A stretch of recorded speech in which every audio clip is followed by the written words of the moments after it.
And contemporarily, it's very interesting as well, because nowadays it does seem, like you said, there are less opportunities for that kind of thing. But also, I think that with social media and I'm not a social media hater as a consumer. I don't really use it, but I use it for music and for promotion, that sort of thing. But I'm not going to sit there and scroll through TikTok. I'm just not that kind of person. But it is interesting because there is a whole other skill set or whole new skill sets that are developing as to how you can perform through social media. And it's interesting because for me, I find I don't really have interest in it, probably to my detriment, right? It's probably not a good thing that I would rather hone the skills on a bar band stage, like getting comfortable with that than getting comfortable with performing to your phone, my phone. Yes. But I don't know. Again, it's like, and I can intellectually sit here and understand that all day, but I just don't really care. And I'm sure there's a level of necessity there that, as we've all done, we've all gotten better at that over time because it is such a new thing.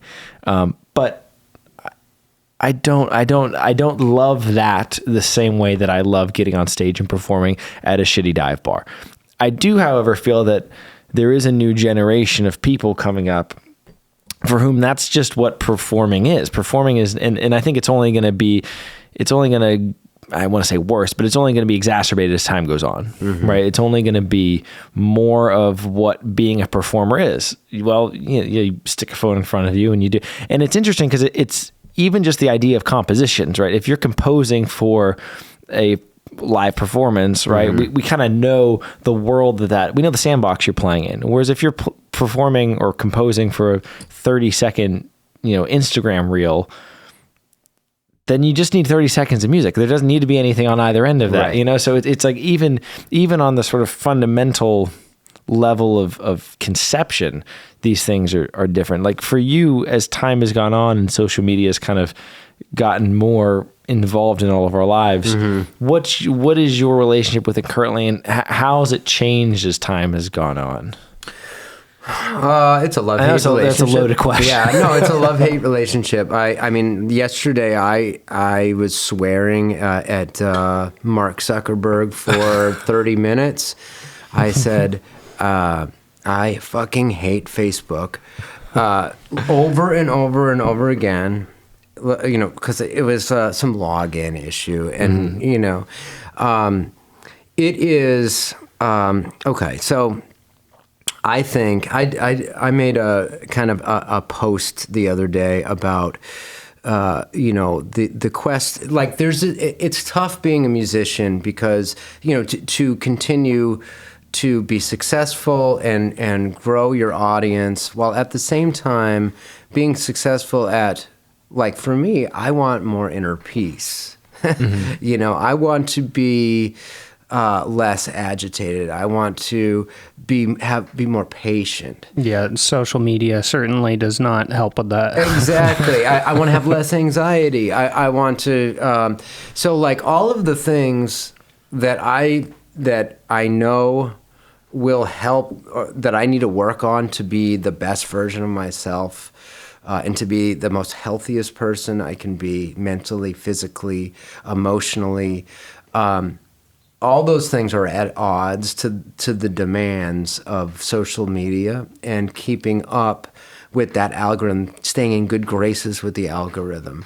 And it's constantly, you're trying to figure out, you're trying to, I don't chase virality, but I know that everybody feels good if they have a post that does well. That does really well.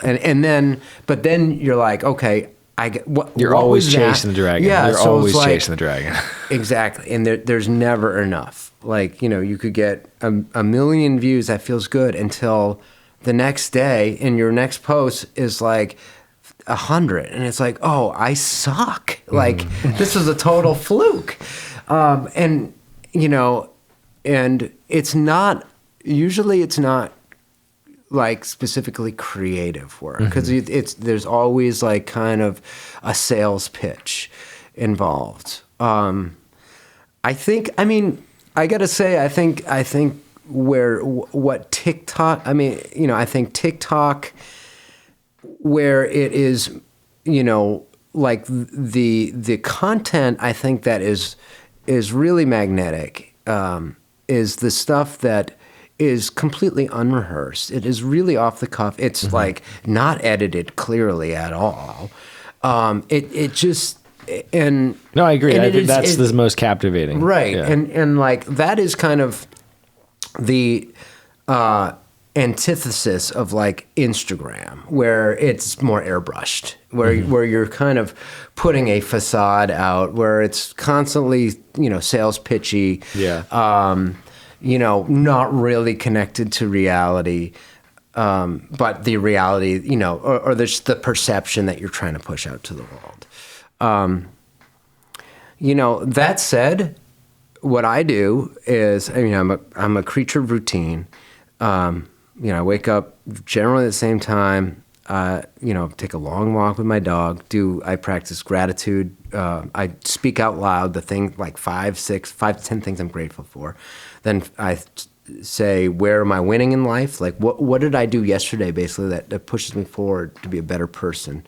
And then I go through what is like my ideal day look like for today, and kind of I set my intentions for the day. This is all with this walk with my dog.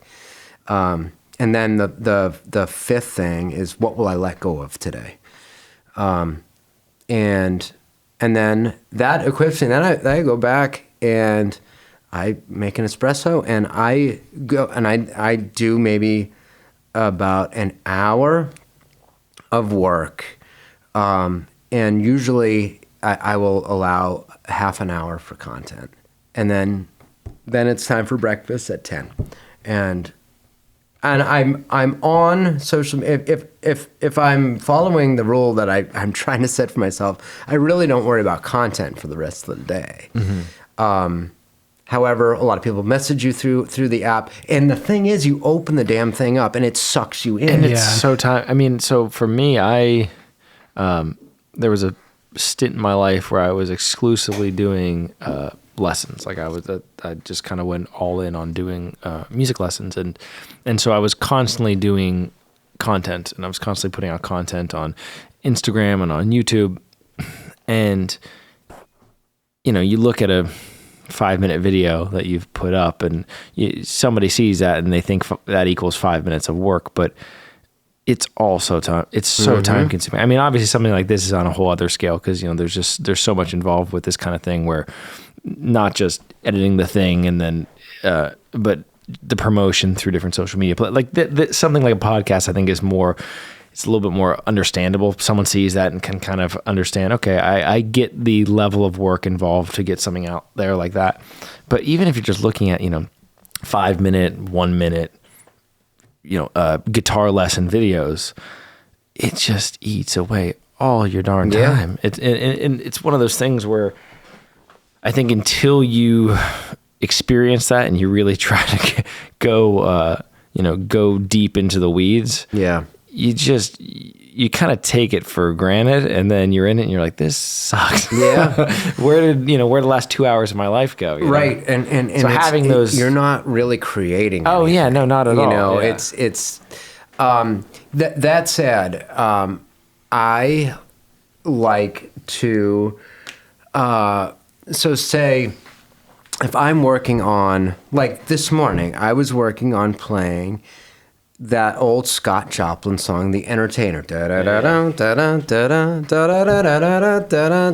I was just working on the chord changes, and I was doing the melody on kazoo, and that was like kind of my, half an hour like practice session, from about like 9 to 9:30 this morning. And I'm like, oh yeah, I got a cool like arrangement for this thing. And then, so like, I'm like, I'll just set up my phone, because like I can document this for myself. Like, it's good enough to present. And so maybe like in my practice, or if it's writing a song, maybe like I'll get something, 75%. But if I'm going to present it to someone, I want it to be like, 99 to 100%. So give it a little extra juice. And so I think that it's almost like a game that you play with yourself. It's like, okay, you did good practicing that tune, but is it good enough to present to other people? And I'm kind of a perfectionist. That is one of the things I do like about social media is that because you have to get something to a presentable form, it kind of forces you to work it up further to a point than you would have if you didn't have social media, because you're like, oh, I want to post about this or whatever, and you have to get it to 100, where without that, you might stop at 75 and move on to something else. Yep. So I think that is a good thing that comes out of it for sure. Do you like finding new artists to listen to? Because our channel is perfect for that. We interview people around the Nashville music scene and we have them do live performances on our channel. You can find it right there. Click on that shit and go subscribe.